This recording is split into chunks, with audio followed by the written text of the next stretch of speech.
Hi everyone, welcome to our channel. This is me Kate here and I'm back with new video.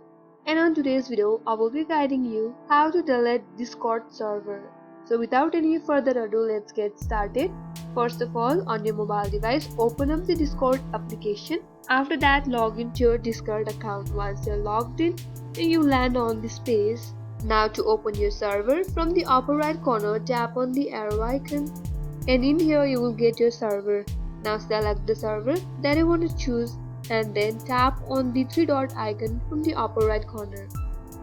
You will land on this page. Here tap on settings again and under settings tap on overview.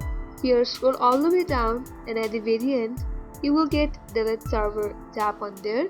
A dialog box will pop up that will ask you if you're sure you want to delete the server. This action can be undone. So be careful with that and tap on yes, and with that your server has been deleted. So this is how you can delete Discord server.